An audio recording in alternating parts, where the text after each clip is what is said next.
मेरे गुरु महेश्वर शिव को मेरा प्रणाम है। इस कालखंड के प्रथम शिव के शिष्य और हम सबों के परम आदरणीय वर्ण गुरु भ्राता साहब श्री हरिनानंद जी के चरणों में मेरा प्रणाम है। शक्ति स्वरूपा मां नीलमानंद जी के चरणों में मेरा प्रणाम है। और उपवन के इस स्थल पे उपस्थित आप सभी गुरु भाई गुरु बहन के चरणों में मेरा प्रणाम है। आज जन्म का अवसर है, जन्मदिन का अवसर है, जिनको हम कहते हैं मां नीलमानंद, राजमणि नीलमानंद। आज 27 जुलाई की तारीख और दिन था नाग पंचमी का। 27 जुलाई 1952 में दीदी नीलमानंद जी का जन्म मनातूगढ़, जो पलामू में है, पलामू जिला है, राज्य झारखंड है, वहां हुआ। उस समय तो ये राज्य भी बिहार ही था, तो कहा जा सकता है कि बिहार में हुआ। उनके पिता मवार जगदीश्वर जीत सिंह मनातूगढ़ के राज परिवार के मुख्य कर्ता धर्ता थे। घर में किसी चीज की कमी नहीं, जितने भी सुविधा चीजें हो सकती हैं सब थी ही। जब इक्के दुक्के गाड़ियां चलती थी सड़क पे, उस समय उनके घर में ऑस्टिन गाड़ी जो विदेश से मंगाई गई वो थी। हमारे सामने अगर कोई सड़क पे चलता हुआ कुत्ता भी सामने आ जाए तो हम डर जाते हैं। और उनके घर के आंगन में चीता, बाघ, मोर, खरगोश, यानी बलशाली से बलशाली जीव और कमजोर से कमजोर कोमल प्राणी भी घूमते थे। नाना जी ने चीता के बच्चे, तेंदुआ के, चीता के बच्चे घर में पाल रखे थे और उस स्थान पे उनका जन्म हुआ है। स्वाभाविक है, कहते हैं कि परिवेश का असर पड़ता है। जैसा माहौल होता है बच्चे की परवरिश भी वैसी हो जाती है। तो माहौल तो जंगल में का था चारों तरफ से, और जानवर जीव जंतु घर के आंगन से लेके बाहर तक में थे। क्योंकि उस समय के परिवारों में शिकार खेलने का भी प्रचलन था, तो उस समय जब कोई महिला घर से बाहर निकलने में भी सोचती थी, मां नीलमानंद अपने पिता मवार जगदीश्वर जीत सिंह के साथ जीप पे उनके साथ बंदूक लेकर बैठकर जंगल में शिकार के लिए चली जाती थी। जंगली परिवेश भी था, हिम्मत भी अदम्य थी और साहस भी था। किसी चीज में महादेव ने कमी नहीं की।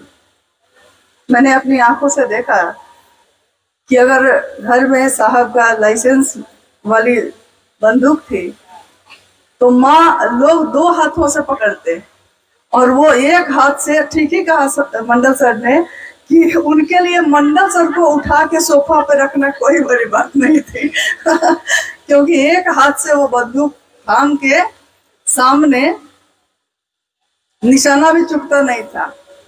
निशाना उनका कभी नहीं चुका, चाहे दिल तक पहुंचने का हो या फिर बंदूक से लगाने का हो। जिसको देख लिया है उसके दिल में तो वो प्रवेश कर ही गई है, तो निशाना कभी नहीं चुका उनका। अब चूंकि जन्म दिवस का अवसर है और सारे गुरु भाई गुरु बहनों ने, हम लोगों ने अपनी अनुभूति उनके साथ जो है उसको बांटा है एक दूसरे से। मां नीलमानंद जी का पहला दर्शन सशरीर इन आंखों से जो मैंने किया, तो हम लोगों के, मेरे और अनुभैया जो है अचित आनंद जी, उनके विवाह की तारीख 28 मई रखी गई 2002। तो पहले तो हुआ कि विवाह वहां हो, मुजफ्फरपुर में। लेकिन बाराती का पता नहीं चल रहा था कि कितने बाराती आएंगे। तो मेरे बाबूजी ने पूछा कि कितना इंतजाम करेंगे, तो कुछ आकलन नहीं हो सका। यहाँ पता चला कि हजारों हो सकते हैं। अब हजारों में कितने होंगे कहना बड़ा मुश्किल है। तो साहब ने उनको एक रास्ता दिया, ज्यादा अच्छा है कि भाई आप ही लोग यहाँ आ जाइए, तो ज्यादा अच्छा है, दोनों मिल के एक ही जगह कर लेंगे जो भी करना होगा। तो रहने की व्यवस्था गुरु भाई गुरु बहनों की, पारिवारिक रिश्तेदारों की यहीं पे थी। तो हम लोग अपने विवाह के 5 दिन पहले, यानी 21 या 22 मई को हम लोग यहाँ पहुंच चुके थे। उस समय यहाँ का पानी जो था उसमें आयरन बहुत था। अब तो पानी पी पाते हैं, लेकिन उस समय हुआ क्या कि जब मुजफ्फरपुर से रांची पहुंचे तो पानी का स्वाद इतना खराब था कि पी ही नहीं पा रहे थे। शादी का माहौल था घर में, तो लड़के का जो घर था वो भी बस बगल में ही था, 2 घर छोड़ के, और लड़की का घर भी 2 घर छोड़ के था। तो माँ उबटन भी वहीं से भेज रही थी, मतलब हम ये कह के कि आप लोग कहाँ से लाएंगे। तो बार बार नाम आ रहा था कि दीदी ने भेजा है, दीदी ने भेजा है, कह के कोई ना कोई उनका संदेश लेकर, उनके द्वारा दिए हुए सामान को लेकर घर में आ रहा था। स्वाभाविक है कि जिससे आपका जुड़ाव होने वाला है, आपके मन में उसकी एक छवि कौंधती है कि कितनी परवाह है उनको। कौन लड़की वाले कितनी परवाह करता है, कितनी परवाह है कि हल्दी उपटन कहाँ से लाएगा ये लोग, बाहर से आया है। संजोग ऐसा हुआ कि 2 दिन बीतते बीतते 2 दिन तक पानी नहीं के बराबर पीने के कारण, और जिस घर में हम थे, मेरे माता पिता भी बाजार चले गए शादी की तैयारी करने के लिए, कुछ सामान लेने। घर में बस 2-3 लोगों के साथ अकेले थे और खड़े थे। अचानक बेहोश होकर कब गिर गए पता भी नहीं चला। आंख खुली जब, तो आंखों ने दर्शन किया उनका जिसकी गोद में मेरा सिर था। आंख खुली तो आंख सीधे उनकी दृष्टि से, उनकी आंखों से टकरा गई। मतलब तो मैंने देखा कि माँ बैठी हैं और अपनी गोद में मेरे सिर को लेके सहला रही हैं और कह रही हैं सब ठीक हो जाएगा, सब ठीक हो जाएगा। और उस नजर में, उस दृष्टि में क्या था कि लग रहा था कि जैसे आंखों से नहीं, वो सीधे दिल में टकरा रहा है। मतलब जैसे थे वैसे ही परे ही रह गए। कल्पना भी नहीं थी कि कोई माँ इतनी परवाह कर सकती है उसकी, जो अभी आई भी नहीं है उनके घर। मन ने जिसको अपना मान लिया उसके लिए परवाह भी पैदा हो जाती है। और जब आए तो सही कहा मंडल सर ने, सोमेंद्र भाई ने भी अभी कहा कि कब बहू बनी कब बेटी बनी पता ही नहीं चला। पटना की घटना ही अभी कुछ चल रही थी। पटना में जब 4A/60 में हम लोग रहते थे 2003-4 में, 2004 की घटना है वो। बगल में बेली रोड है, तो वहां बहुत सारी दुकानें हैं। माँ अक्सर किसी काम से उसमें जाती थी। एक दुकान थी जिसमें पूजा की माला बिकती थी, सूप को सजाकर, दौरा को सजा के ये सब लोग रखते थे। माँ के साथ जब मैं गई तो माँ और मेरे बीच के वार्तालाप को सुनकर दुकानदार ने कहा कि बेटी ससुराल से आई है क्या मैडम? दुकानदार ने कहा माँ को कि आपकी बेटी ससुराल से आई है क्या? तो माँ और हम दोनों हंसने लगे। तो माँ ने कहा कि ये अपने घर में ही है, मेरी बहू है। उस दुकानदार को इतना अच्छा लगा कि उसने, मतलब खुशी के मारे उसने कहा कि आज तक मैंने किसी सास बहू को ऐसे नहीं देखा है, ये रिश्ता कभी नहीं देखा, इतने साल से मैं दुकान कर रहा हूँ। तो खुशी में उसने एक सूप छोटा सा बहुत सजा हुआ था उनको उपहार में दिया कि आपसे मिलके मेरा हृदय इतना गदगद है। माँ को कहा कि ये उपहार मेरे तरफ से ले लीजिए। संजोग ऐसा हुआ और उसने कहा उस दिन माँ को कि मैं आपको कभी भूलूंगा नहीं। हम लोग लौट आए। उसके कुछ समय के बाद माँ की तबीयत बिगड़ गई। पता चला कि दोनों किडनी फेल है और 17 जून 2005 को मानीलन आनंद इस शरीर को छोड़कर शिवलीन हो गई। सारे लोग अस्त व्यस्त और दुख में डूबे हुए थे। परमेश्वर जी लोग हैं, सारे लोग घर में थे। सतीश जी जो भी बात कर रहे थे, बक्सर औरंगाबाद के गुरु भाई लोग, सब कोई आ चुका था। तो किसी ने कहा कि माँ की तस्वीर जो लगेगी, अभी जो क्रियाएं चलती हैं घरों में, तो तस्वीर लगेगी, उसके लिए माला नहीं है। साहब ने कहा बरखा जाके बगल में तो है दुकान, ले आइए। तो 2 गुरु भाइयों को मेरे साथ भेजा। संजोग क्या था, मुझको होश नहीं था कि उसी दुकान में उतर रहे हैं। संजोग ऐसा हुआ कि उसी दुकान के सामने गाड़ी रुकी, क्योंकि उसमें माला बिकती थी। उतर के बेली रोड से, जैसे ही बोरिंग रोड के लिए घूमते हैं वहीं पे उतर कर जब मैंने दुकानदार से कहा कि माला चाहिए, तो वो माला दिखाने लगा। तो साथ के गुरु भाई, तो वो चमकीली चमकीली माला दिखाने लगा। साथ के गुरु भाई ने कहा कि नहीं, माँ की जो कर्मकांड है चल रहे हैं उसमें तस्वीर लगेगी, इसके लिए सफेद कोई फूल का है तो दीजिए। तब उसने चौंक के गौर से मेरी तरफ देखा। उसको क्या याद आया, जबकि कुछ महीने पहले की घटना थी। उस समय माँ स्वस्थ थी। तो उसने कहा कि आप आई थी ना इस दुकान में। तब मैंने भी उसकी तरफ देखा। मेरी आंखों के सामने उस दिन का वो दृश्य घूम गया और हम लोगों की आंखों से आंसू बहने लगे।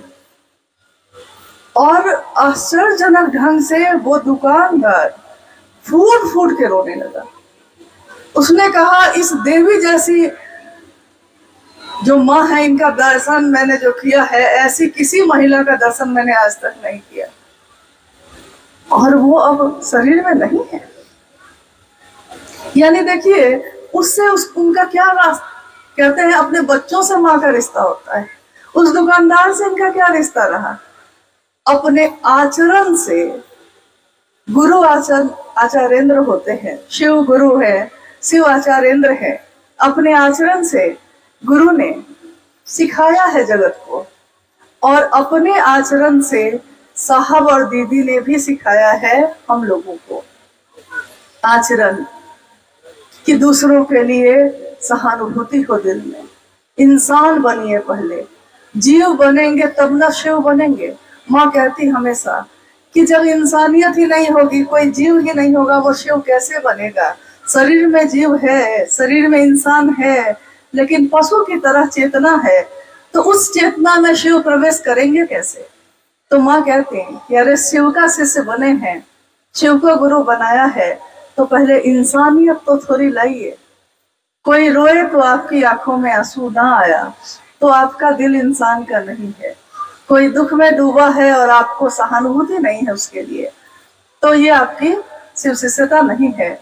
यहाँ तक साहब हरिंद्रानंद जी ने कहा कि अगर एक गिलास पानी भी किसी ने आपको कभी पिलाया है तो आपका मन कृतज्ञ होना चाहिए, उसके लिए झुका होना चाहिए। वो शिव का शिष्य तो नहीं ही हो सकता है जो कृतज्ञ नहीं हो। हाँ, कृतज्ञ जरूर हो सकता है, लेकिन शिव का शिष्य नहीं हो सकता। आज उनका 72वां जन्म दिवस है। शरीर से शिवलीन हुए उनको 19 वर्ष बीत गए। 19 वर्ष एक लंबा समय होता है, लेकिन इस 19 वर्षों के अंतराल में भी न उनकी छवि धूमिल हुई है, न उनकी याद, न उनकी बात, न उनसे मिलने वाली ताकत। उन्होंने कुछ चीजें तो ऐसी सिखाई जो पारलौकिक भी थी और कुछ ऐसी सिखाई जो लौकिक भी थी। जैसे कितनी छोटी छोटी बारीक चीजें उन्होंने घर को संभालने का भी नुस्खा उसी तरह सिखाया। महादेव का काम कैसे करना, गुरु भाई गुरु बहनों के लिए कैसा सेवा भाव होना चाहिए, ये भी अपने आचरण से सिखाया। और चूंकि साहब हरिंद्रानंद जी का जो जीवन था, ईमानदार अफसर थे, पैसे कम रहते थे, तो माँ ने सिखाया मुझको कि देखो घर को चलाना जो है वो कमाना पुरुष का काम है, घर को चलाना स्त्री का काम है, महिला का काम है। तो इसमें क्या है, हाथ खुला एक आदमी रखे तो दूसरा थोड़ा बंद रखे, तब जीवन चलता है। तो उन्होंने मुझको सिखाया कि अलमारी जो होती है ना, उसके कपड़े जो रखे होते हैं उसमें, उसके तह में कभी जितना ही है, 50 रुपया है तो 50 ही रख देना, 100 है तो 100 ही रख देना, 200 500 जो ही हो रख के भूल जाना। और वही पैसे कष्ट जब पड़ता है तो काम आते हैं। तो मैंने इस बात को भी अच्छी तरह सीखा, लेकिन संजोग ऐसा हुआ कि बात गुप्त नहीं रह सकी। सबको पता चल गया कि ये काम भी हम सीखे हैं। सबसे ज्यादा तो अनु बाबू को पता चल गया। हर कुछ दिन पे न हम इस काम को छोड़ते हैं और न वो उस तह में से पैसे निकालना छोड़ते हैं। अभी उन्होंने कहा कि 50 रुपये माँ से मांगते थे, तो जब लौट के गए तो मैंने कहा, ये गुरु भाई ने कहा कि अरे उस समय, हाँ परमेश्वर जी कह रहे थे उनको कि उस समय जो है 50 रुपया एक बड़ी रकम थी, लेकिन 2024 में तो 50 रुपया में कुछ नहीं होता है भैया। तो हम बोले कोई बात नहीं, माँ से कह के उसमें 000 बढ़वा लेते हैं। हाँ, कि महादेव का काम खूब मजबूती से हो, खूब बढ़िया हो, और निशाना ये हो कि जैसे हम शिव के शिष्य बने, दूसरे भी यथार्थ में शिव के शिष्य बन सके। सबसे सही उपहार, सबसे अच्छी श्रद्धांजलि वही होगी जो इन्होंने चाहा है, वही इनको देना। साहब ने भी कहा कि जो नीलम ने किया है वही करके उनको दीजिएगा, तो यही उपहार उनके लिए सबसे बड़ा होगा। तो आज नीलम दीदी के इस शुभ जन्मदिन के अवसर पे हम सभी शिव के शिष्य अपने दिल के पुष्पगुच्छ उनको अर्पित करते हैं, नमन करते हैं कि आपने अपने आचरण से, अपने आचार से सिखाया कि धरती पे रहा तो जाता है, धरती को चलाने का गुण भी सिखाया, और महादेव के रास्ते पे, अध्यात्म की धरती पे चलने का तरीका भी बताया। दोनों में संतुलन कैसे हो ये भी समझाया, और ये भी समझाया कि सारे लोगों को उसी से शिकायत होती है जो कुछ करता है। तो इसलिए इससे मत घबराना। कोई तुम्हारी शिकायत करता हो, कोई तुमको पसंद ना करे, कोई तुम्हारी बात नहीं सुने, इससे मत घबराना, क्योंकि जो कुछ करता ही नहीं है उससे शिकायत क्यों होगी। शिकायत भी उसी से होती है जो कुछ करता है।